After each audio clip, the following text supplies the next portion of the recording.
이재명이 미치고 폴짝폴짝 뛸 판일 겁니다. 이번에는요 현지 누나도 답을 내지 못할 것 같은데요. 반갑습니다. 김영윤TV입니다. 자, 트럼프 대통령이 드디어 방아쇠를 당겼습니다. 한국이 국제선거 네트워크 논쟁 한가운데에 소환됐습니다. 자, 겸 1주년이었죠. 이재명이가 시민단체들과 함께 행진을 못한 이유가 이것이지 않을까라고 생각을 하는데요. 겸 1주년 딱 맞춰가지고 트럼프 대통령이 침묵을 깨고 부정선거에 한국을 올렸습니다. 자, 트럼프 대통령 트루스 소셜에 올린 단 한 장의 이미지, 단 한 문장이 전 세계를 흔들고 있는 거죠. 자, 트럼프 대통령이 지목한 대상은 USAID입니다. 그리고 그 기관이 개입했다라고 언급한 나라들을 하나하나 적었는데요. 캐나다, 브라질, 호주, 남아공, 그리고 바로 한국입니다. 트럼프 대통령이 직접 쓰지는 않았고 이 공유를 한 글에 한국이 떡 박혀 있다라는 겁니다. 자, 현재 미국 내부에서 벌어지고 있는 선거 논쟁을 넘어서요. 국제적 선거 개입 의혹의 네트워크 전체를 향한 메시지를 던진 겁니다. 그 흐름 속에 한국이 지목됐다라는 것 우연일까? 아니요. 절대적으로 계획된 의도다라고 봐야 되겠죠. 정치적 해석이 필요한 신호다라는 겁니다. 근데 왜 지금일까? 그 타이밍은요, 바로 베네수엘라 작전이 있기 때문입니다. 베네수엘라의 마두로 정권 흔들고 있죠. 국제선거 네트워크에 대한 기술 그리고 서버, 데이터가 연쇄적으로 드러날 가능성이 크기 때문에 이 베네수엘라를 건들면서 전체를 한 방에 흔들어 보겠다라는 겁니다. 그래서 국제정치 전문가들이 주목하는 이유가 여기에 있다라는 거죠. 트럼프 대통령이 언급한 한국이 문제의 국가다라고 단정은 아니지만요. 한국의 선거 기술과 국제 시스템이 연결되어 있다라는 건 정치적 논쟁의 장으로 한국이 진입했다라는 의미입니다. 자, USAID 논란 그리고 한국이 언급된 배경에 대해서 좀 체크해 보도록 하겠습니다. 자, 이재명이요 유독 민감하게 반응을 하는데요. 아 뜨거 하겠죠? 자, 한국 선거 검증이요 국제적 흐름과 왜 연결되어 있는지 분석해 보도록 하겠습니다. 구독과 좋아요, 댓글은 영상에 큰 힘이 되고 있습니다. 자, 김영윤TV는 구글 코리아가 아니라 구글 본사의 파트너 매니저 프로그램에 공식 선정돼서요 관리받고 있고 또 문제점에 대해서 공유하고 있습니다. 대한민국 우퍼 유튜브 탄압이요 광고 제한 그리고 알고리즘에서 좀 오고 있는 것 같은데요. 막힌 알고리즘을 뚫는 유일한 무기는 여러분들의 적극적인 참여다라는 겁니다. 좋아요 클릭 한번 그리고 댓글 한 줄이요 우파 플랫폼 강화에 매우 큰 도움이 되고 있습니다. 그리고 롱폼에 한계를 채워주는 보수의 비밀병기 숏폼 계정들까지 활성화시켜주는 매직이 된다라는 거죠. 여러분들 지금 클릭 한번 해주시고요. 댓글 한 줄에 뭐 이재명 구속, 이재명 탄핵 외치고 싶으신 글 댓글 한 줄 부탁드리도록 하겠습니다. 멤버십 가입으로 응원 주시는 모든 구독자님들께도 감사드리겠습니다. 감사합니다. 자, USAID 논란과 국제선거 시스템. US 들어가면 미국인데 왜 한국을 언급할까? 그러니까 트럼프 대통령이 문제 삼고 있는 핵심은요. USAID의 역할입니다. 미국 국제개발처가 한국의 세계선거기관 협의회 AWEB 손잡고요. 한국식 전자 개표 시스템을요. 세계 여러 나라에 제공해서 그래서 거기서 부정선거가 있었다라는 의혹 등으로 무리를 빚고 있습니다. USAID와 AWEB 전 세계 부정선거 카르텔의 핵심 축을 구성하는 기관들로 이른바 개발도상국 지원이다라는 명목에 베네수엘라에 기계 놓고 볼리비아에 기계 놓고 온두라스에 기계 놓고 전자개표 시스템을 제공했습니다. 우리나라도 지금 전자개표 시스템에 대한 문제가 많다라는 거죠. 자, 그런데요. 이 국제 정치권에서는 이 시스템이요. 특정 정치 성향과 연결이 되어 있다. 정치적 영향력 도구로 사용되는 것이 아닌가라는 논쟁이 꾸준히 제기되어 왔습니다. 말 어렵죠. 그러니까 좀 쉽게 얘기해서 중국 돈 먹은 것들이 세계 좌파 정권을 들어서게 하기 위해서 이 전자 개표 시스템을 이용해 왔는데 이 이용된 게 한국 그리고 미국의 민주당도 여기에 연결되어 있지 않을까 이렇게 보고 있는 겁니다. 그러니까 악의 축 중국이 관련되어 있다라고 보고 있는 겁니다. 좀 민감해가지고 지금 중국이라는 말을 다 이게 뭐 놓치는 듯 쓰지 않고 있는데요. 이 핵심은 중국이다라는 겁니다. 자, 이 지점에서 한국이 언급된 이유가 등장하는데요. 한국의 선관위 산하의 국제기구 AWEB 이 전자투표 시스템 보급에 참여했습니다. 적극적이었죠. 그 도입 국가 중에 일부가 뭐 베네수엘라, 온두라스 그리고 또 등등등 많습니다. 우리나라에 와가지고 이 부정선거를 수출했다라고 강력하게 항의를 하기도 했습니다. 그러니까 전 세계 선거 논란이 반복된 국가에게 대한민국 AWEB이 또 손이 닿아져 있다라는 거죠. 미국 보수 진영에서는요, 이것을 국제선거 인프라 네트워크로 해석하고 있습니다. 최종 대가리는 누구? 말할 수는 없지만 특정 국가다라는 거죠. 즉 트럼프가요, 한국을 지목한 것은 한국을 공격한다. 이것보다는 한국의 선거 기술이요, 국제 시스템의 일부로 인식되고 있다라는 정치적 신호입니다. 앞으로 한국 정치에 매우 큰 파장을 남길 수 있다라는 거죠. 아마 대한민국에서요, 트럼프의 이 메시지에 가장 크게 반응한 사람이 지금까지 우리 부정선거를 주장해왔던 애국 우파들이었을 것이고 또 이재명일 겁니다. 자, 왜일까? 그건 현지나 부정선거나 뭐 비슷한 느낌이지 않을까 이런 생각하는데요. 영상 한번 보시기 바랍니다. 중국하고 부정선거하고 대한민국 선거 뭔 상관이 있어요? 그럼 뭐든지 그냥 그렇게 갖다 붙여. 되게 언짢은 눈빛 하면서 되게 뭐 이렇게 띠껍게 그거 아무것도 아니고 별일 아닌데 대단히 크게 뭐 확장시키고 있는데 이거 국가적인 차원에서 이거 단디 조지십시오 막 이렇게 했는데 눈빛이 굉장히 불안하다라는 거죠. 자, 부정선거를 내란으로 몰이해가지고 또 한바탕 구판 벌리려고 오다를 했습니다. 자, 트럼프 대통령이 선거 시스템 문제를 제기하자 이재명은 2일날 국무회의에서 이렇게 얘기합니다. 중국이 어쩌고 부정선거가 어쩌고 지나가는 사람들 붙잡고 떠들고 있는데 중국하고 부정선거가 뭔 상관이냐라고 말이죠. 아니, 그 미국 보고서에도 이제 40개 국가에 이 중국이 직간접적으로 이 선거에 개입해 왔다라고 해서 캐나다 트루도 총리는요, 이 중국발 부정선거에 대해서 책임을 지고 사퇴를 했습니다. 이게 뭐 없는 현상이다라고 하면 음모론이다라고 하겠지만요, 이제 이 부정선거에 대한 의혹은요, 음모론 차원에서 이제 검증의 차원으로 넘어와야 하는 겁니다. 그런데 그 검증의 차원으로 넘어오는 것을 국가적인 차원에서 막고 있지 않냐라고 의심을 할 수밖에 없는 거죠. 아니, 자 봐보세요. 음모론이다라고 하지만 실제적으로 배춧잎 뭐 투표 용지가 나왔고 이게 검증의 차원으로 넘어와야 되는 겁니다. 그런데 안 넘기죠.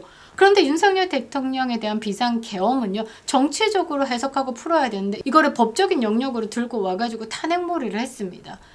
선택적 지랄 발광이다라는 게 여러분들 느껴지시죠? 자, 그러면서 뭐라고 했냐? 가짜뉴스 대책은 정부 차원에서 마련하면 어떨까 싶다라고 오더를 했습니다. 대책 마련에 속도를 낼 수 있게 잘 챙겨달라고 지시를 했습니다. 그러니까 특정 국가 명예훼손에 우리나라 국민들 징역 5년 때리겠다라고 했죠. 특정 국가와 연결되어 있는 부정선거에 대해서 언급했다가는 한 50년 때리겠다라고 하는 겁니다. 이런 민감한 일련의 반응은 두 가지로 설명할 수 있죠. 첫 번째, 트럼프 메시지가 실제 한국 정치에 압박을 준다라는 신호로 받아들입니다. 자, 두 번째, 이재명 정치적인 생존 본능으로 상대를 공격하고 나섰다라고 보는 거죠. 자, 트럼프가요, 특정 국가를 단정하지는 않았습니다만 빵기 낀 놈이 썩낸다고 지금 난리 발광 부리는 거죠. 자, 국제적 검증 흐름이 한국을 향할 수 있다라는 점에서 정치적으로 이 긴장 상태다라는 거죠. 아마 이재명 긴장 타고 있을 겁니다. 자, 그리고요, 정상적인 정치인이다라고 하면요, 신중해야 될 문제임에도 가장 먼저 가장 과격하게 반응했다라는 게 이 부정선거 논쟁이 얼마나 이재명에게 민감한 영역인지 스스로 인정한 꼴이다라는 거죠. 트럼프 대통령의 한마디가 한국 정치판을 뒤흔드는 이유가 바로 이거다라는 겁니다. 자, 한국 보수가 외쳐온 검증 요구, 부정선거는요, 음모론 차원에서 이제는 검증의 영역으로 넘어와야 한다라는 겁니다. 국민적 요구가 있었죠. 국민의 과반이요, 대한민국 부정선거에서 자유로울 수 있을까? 중국 중국발 부정선거 자유로울 수 있을까? 아니 일론 머스크가 X 구 트위터에서 이 진짜 계정에 대해서 노출을 시키니까 중국이 지금 난리가 났고, 대한민국의 그동안에 뭐 빼미 단체라든지 이 이재명을 그렇게 열심히 올려치기 하던 그 계정들이 다 메이드 인 차이나다라는 게 들통이 난 상황인데, 과연 댓글로도 이렇게 대한민국 여론을 중국의 키보드 위로 올려놨는데 이 선거는 과연 중국물 한 방울도 안 튀었을까? 의심이 간다라는 거죠. 이거는 검증의 차원으로 넘어와야 되는 겁니다. 그래서 미국 대통령 트럼프가요, 부정선거가 있었다라고 딱 투척하니까 파장이 만만치 않게 되는 겁니다. 트럼프 대통령이 언급이 만든 균열, 이거는요 지난 수년간 한국 보수가 요구해 온 겁니다. 선관위 서버 검증하자, A웹 소스 코드 공개하자, 2020-2024 투표지 재검표하자, 보안 시스템 점검하자. 아니 중앙 선관위의 업무망, 인터넷망, 선거망이 분리가 되어 있는지 그 구조에 대해서 철저하게 공개해달라. 대부분 거부되고 기각됐다라는 거죠. 한국 내부의 검증 장벽은요 매우 높습니다. 트럼프의 이번 언급은요 이 장벽에 이 국제적인 균열을 낸 사건입니다. 미국발 조사 그리고 국제 공조 움직임이 시작된다라고 하면요, 한국 내에서 닫혀있던 이 검증의 문이요 외부에서 열어 제낄 수 있게 되는 겁니다. 이것이 한국 정치권을 긴장시키는 이유다라는 거죠. 자, 엿새째 개표 중인 온두라스 대선, 이거 좀 웃기지 않습니까? 이 한방에 뒤집어진 거. 자, 선거일이요 11월 30일이었습니다. 그런데 지금 일주일차 아직 개표가 진행되고 있지 않습니다. 자, 11월 30일 날 한밤중에 갑자기 멈췄습니다. 왜냐? 이 중앙선관위가요 초기에 개표 현황 발표를 했는데 예기치 못한 기술 문제다라고 실시간 개표 업데이트를 중단했습니다. 예기치 못한 기술 문제가 뭐였냐라고 생각을 해보니까 뭐였냐면요, 이 집권 여당에서 배출한 후보가 3위고 트럼프 대통령이 지지하는 보수 후보가 1위인 겁니다. 중도가 2위고. 그러니까 당황할 수밖에 없겠죠. 이 조작을 뛰어넘는 국민적 요구가 이 선관위를 적잖게 당황시켰다라는 거죠. 그래서 아예 개표를 멈춰버린 겁니다. 트럼프 대통령 즉각 경고했습니다. 뭐라고 했냐? 야, 선거 결과 뒤집으려고 시도한다라고 하면 그거 내 눈에 포착되는 순간 온두라스 지옥과 같은 대가를 치를 것이야. 민주주의 반드시 승리해야 된다라고 못 박았습니다. 야, 지금 달리는 대로 달려. 지금 1위 하고 있는 게 보수 후보잖아. 그거 손대지 마라. 국민적 심판 정확히 받아라. 그거 손대는 순간 야, 날아간다 라고 한 겁니다. 트럼프 대통령이요 베네수엘라에 대해서 군사 작전을 준비하는 타이밍에 온두라스의 일이 터진 겁니다. 그러니까 온두라스 입장에서는 야, 베네수엘라도 지금 뚝배기 두드러 맞고 있는데 이거 잘못 조작했다 가는 우리 착살 나겠는데? 그러니까 선관위에서 개표 발표도 못하고, 발표하면 우파 후보가 당선될 것 같고 이거를 계속 미루자라니 이제 미국 눈치 보이고 지금 아마 죽을 판일 겁니다. 자, 트럼프 대통령 즉각 반응을 보인 것은요, 남미 국가의 부정선거 카르텔을 더 이상 가만두지 않겠다라고 명확한 의지를 표명한 겁니다. 온두라스도 지금 결정해야 될 겁니다. 오늘 내일 안으로. 아니면 베네수엘라처럼 니네들도 두드러 막는다라는 경고장을 이제 받았습니다.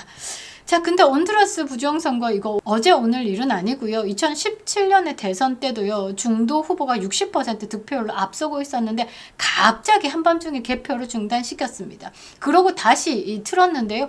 이 좌파 후보가 역전했습니다. 완벽한 코미디 상황이었죠. 그래가지고요. 미국 선거 감시단이요. 즉각 조사에 들어가가지고 선거 과정에 대해서 변칙적으로 오염이 됐고 기술적으로 질이 매우 낮아서 재선거를 해야 된다라고 결론을 내렸는데 온두라스 선관위가요 완벽히 무시하고 좌파리 정권을 그대로 집권시켰습니다. 1위를 달리던 중도 후보가 이 사실을 알리기 위해서 미국의 간사이에 선관위가 그냥 기습적으로 당선 선언을 해버린 겁니다. 부정선거 시위 터지고 국제사회가 규탄을 해도 소용이 없습니다. 그래서 그 이후로 8년 동안 이 좌파 정권이 온두라스를 지배했는데요. 이거 우리나라 상황과 좀 비슷하지 않습니까? 본투표에 압도적으로 보수 정당이 승리를 했는데 이 사전투표함이 열리면서 뒤집어졌다.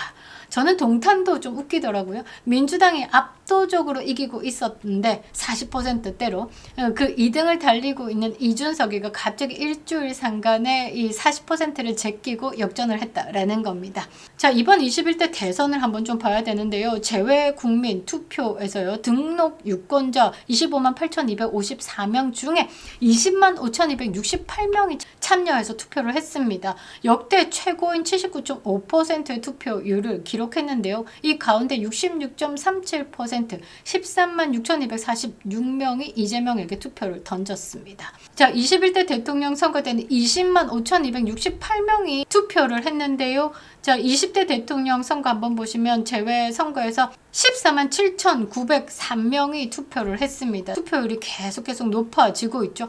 자, 그리고 중앙선거관리위원회가요, 2024년 4.10 총선 때 재외선거 투표율이 역대 최고치다, 62.8%다라고 발표했는데요. 이 숫자는요, 유권자 등록을 마친 사람들의 투표율이었습니다. 전체 해외 유권자 197만 명 가운데 실제 투표한 사람이 9만 명에 불과했다라는 거죠. 그렇게 봤을 때 투표율은 4.7%에 불과했는데 중앙선거관리위원회는요, 62.8%라고 하는 어떤 점에 기준을 뒀는지 희한한 수치를 발표했습니다. 사실 요 버스로, 기차로 먼 길마다 하지 않고 세계 각국의 공간에 마련된 투표소로 달려가야지만 이 제외 유권자들이 투표를 할 수 있는 겁니다. 사실상 불가능에 가깝다라고 봐야 되는 겁니다. 한국처럼요, 아파트 관리사무소, 학교가 투표장으로 바뀌는 시스템이 아니라 공간에 마련되기 때문에 매우 접근성이 열악합니다. 그 넓은 땅덩어리에서 흩어져 살고 있는 우리 동포들이 그 공간으로 이 투표를 하기 위해서 비행기 타고 온다? 기차 타고 온다? 수시간을 운전을 하고 온다? 사실상 조금 현실에 맞지 않죠. 자, 지금까지 7차례 선거를 했습니다. 그동안에 제일 관심이 높았다라고 하면서 갑자기 이 투표율이 치솟았던 게 19대 대선입니다. 문재앙 때다라는 거죠. 그것도요, 전체 선거권자의 11%가 투표소로 향했습니다. 그런데 좌파 정권이 들어설 때마다 압도적인 지지가 나온다라는 것도 희한스럽고요. 이재명이 미국에 갔을 때 그렇게 제외 동포들에게 압도적인 지지, 66% 가까운 압도적인 지지를 받았는데 이 이재명이가 미국에 머무는 호텔 앞은요, 그야말로 전 세계 조롱감이 됐습니다. 이재명 구속, 찌재명 구속, 이것을 미국 땅에서도 듣게 했으니 말이죠. 뭔가 희한스럽다라는 생각이 드시죠? 자, 트럼프가요, 한국을 언급한 것은요, 공격 아니고요, 경고입니다. 트럼프가 한국을 단정짓지는 않았습니다만 국제선거 논쟁 흐름 속에요, 한국의 이름이 등장한 것만으로도 정치적 파장은 상당합니다. 그러니까 현재 국제선거 인프라 검증의 칼날을요, 글로벌 수준으로 확대했고 베네수엘라 작전 이후에 국제적 파장이 어디로 번질지 모른다라는 거죠. 일단은 내가 지금 바쁘니까 베네수엘라 이거 좀 정리하고 난 다음에 볼게 라고 하는 겁니다. 발발발 떨고 있을 것 같은데요. 한국 정치가 긴장해야 될 순간이 도래한 겁니다. 트럼프의 이번 언급을 요약해보면, 나 보고 있는데 베네수엘라부터 좀 정리하고 그 다음 나라마다 정리할게, 기다려, 한 겁니다. 아직 관세 협상 합의문 사인도 안 했죠. 또 트럼프 앞에 가야 되는 이재명인데 부정선거 경고부터 먼저 받은 겁니다. 이재명이 미치고 폴짝폴짝 뛸 판일 겁니다. 이번에는요, 현지 누나도 답을 내지 못할 것 같은데요. 188일째 기록하고 외치고 있습니다. 이재명 탄핵만이 대한민국 살리는 길이고요. 우리 국민들이 사람답게 살 수 있는 길이다라는 거죠. 이재명 탄핵만이 답입니다. 김영윤 TV였습니다.